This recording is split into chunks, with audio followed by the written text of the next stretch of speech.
Guys, welcome back to the 365 Days of SEO. This is Christian Bullock. Today we're talking about a basic SEO item, and that is, what is duplicate content? So duplicate content is when one piece of content lives at multiple places on your website or out on the World Wide Web.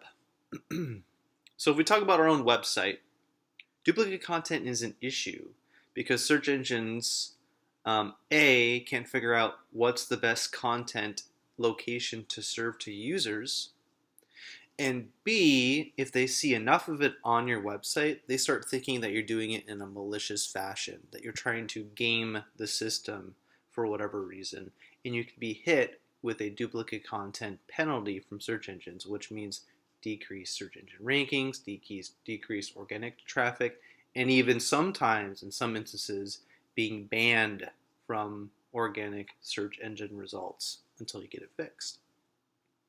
So this problem usually stems from a couple things. First, some CMS is out there have some issues when it comes to putting up content. WordPress does a pretty good job. Squarespace does a pretty good job.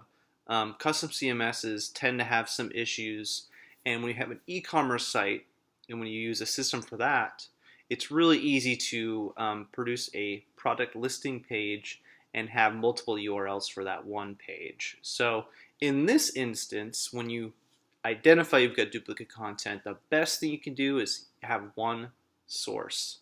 If you, for whatever reason, can't, based on your CMS, based on e-commerce engine, etc., you need to use what's known as a rel canonical tag, which tells search engines, hey, I know I've got this duplicate content on my website, but for search engine ranking and results purposes, I would really like you to only use this URL.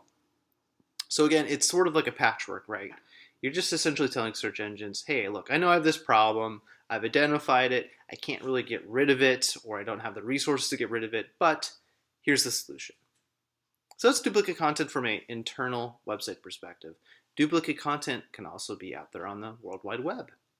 And what I mean by that is, it happens a lot. It happened a lot, several years ago. But essentially, you create one piece of content, you put it on your blog, and then you go out and you start syndicating this piece of content, and other blogs and other websites pick it up and repost it. So really, you've got this one piece of content, but it's in 5, 10, 20 different locations, right? And search engines are pretty smart when it comes to knowing, okay, we know where the source of this came from because we can kind of tell when the web page was spun up with this content versus other web pages that have the same type of content. But if you have this issue more than like once, right, and it's a issue that is persistent that search engines are continually seeing, this is the problem, and this can also lead to the same penalties I discussed previously. So what you want to do for that is, if you have sort of this content syndication strategy where you're pumping out content, putting it on your own blog, and you're trying to get other people to post it, it's really a good practice, best practice, to have some rewritten content, right, either on your blog or when you go out and try to get other websites to post this content, to have different variations from them to post, right? That way it's seen as unique content on every single source. So that's what we really need to do from an outgoing content duplication issue. Nothing else you can really do in terms of telling search engines through like a rel canonical. You can only control that on your own website, really. You can't tell their websites to add that tag to their source code because it doesn't make any sense. But yeah, that's duplicate content.